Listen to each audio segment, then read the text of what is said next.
भोजपुरिया भैया लोगन के राजेश्वर मधुकर के नमस्कार। भैया लोग, आज ये फिल्मी बतकही के कार्यक्रम में हम रउरी पान खातिर लेके आयल बानी नरगिस आ सुनील दत्त के प्रेम कहानी के बारे में।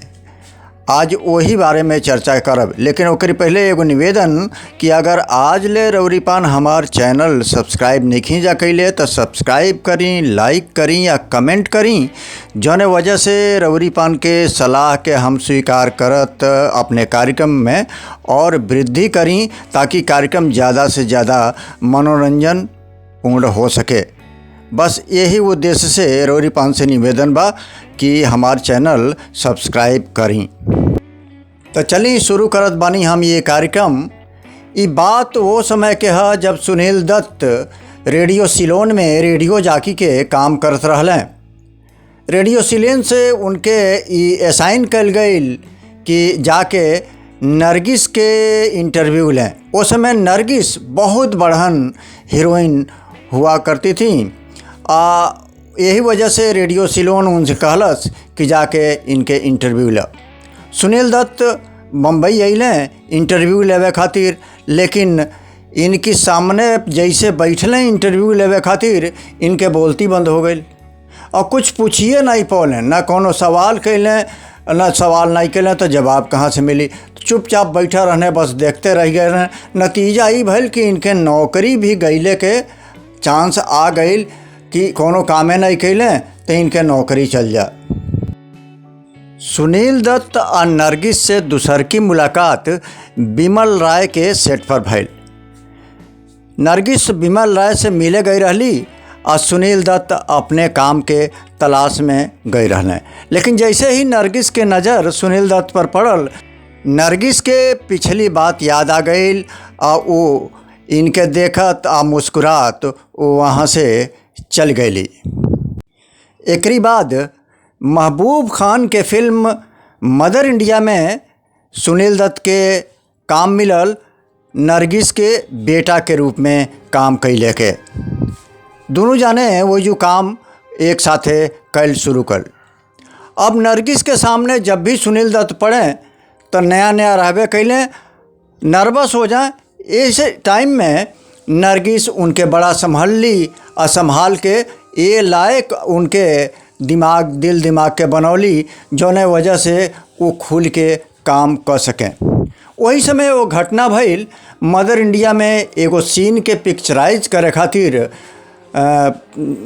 गुजरात में जहाँ शूटिंग होत रहे वहाँ पुआल बिछावल गई रहे और जैसे पुआल में आग लगावल गई, वो आग चारों तरफ फैल गई और नरगिस वही में घेरा गई जरले के नौबत आ गई।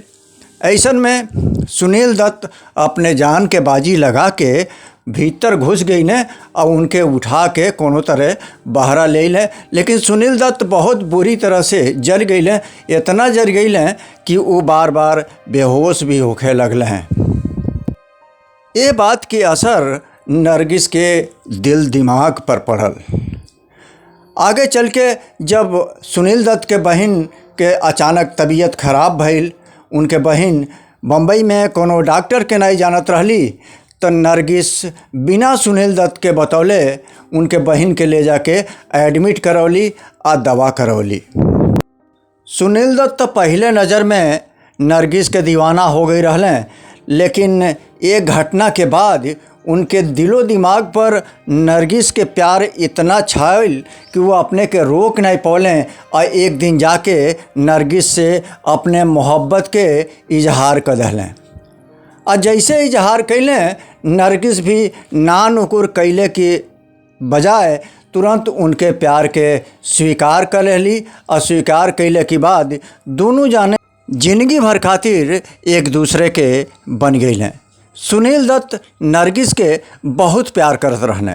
जब उनके ब्लड कैंसर हो गई तो सुनील दत्त के जैसे जिंदगी अकारत हो गई। वो हमेशा परेशान रहे लगलें। जब वो अस्पताल में भर्ती रहली तो उनके इतना दर्द होखे कि दर्द से परेशान होकर के डॉक्टर लोग उनसे सलाह देहल कि इनके लाइफ सपोर्ट हटा देहल जा। तब सुनील दत्त एकरा खातिर तैयार ना भइलें। शादी के बाद नरगिस अपने गृहस्थी के ज़िंदगी में पूरी तरह से व्यस्त हो गई। एगो टाइम रहे कि जब राज कपूर के साथ नरगिस के सुपरहिट जोड़ी रहे और दोनों जाने मिल के 16 फिल्म कई लोग, लेकिन ब्याह के बाद नरगिस कब्बो राज कपूर से ना मिलली। ओकरी बाद ठीक 20 बरस बाद राज कपूर और नरगिस के मुलाकात वो समय भइल जब उनके बेटा ऋषि कपूर के शादी से संबंधित एगो पार्टी के आयोजन भइल। वो पार्टी में सुनील दत्त और संजय दत्त भी गए रहलें। भैया लोग रोरीपान से एक बात हम बता दें कि पद्मश्री पुरस्कार पावे वाला नरगिस जी भारत के पहला अभिनेत्री हई जौन के पद्मश्री पुरस्कार मिलल रहे। अब नरगिस जी के एगो परिचय। सुनील दत्त के पत्नी नरगिस के 3 बच्चा, प्रिया दत्त, संजय दत्त आ नम्रता दत्त। इनके माई के नाम जद्दन बाई रहे आ इनके पिता के नाम उत्तम चंद मोहन चंद रहे जौन बाद में आपन धर्म परिवर्तन कैले रहलें। नरगिस दत्त के बचपन के नाम फातिमा रशीद रहे जौन के बाद में बदल देहल गईल रहे।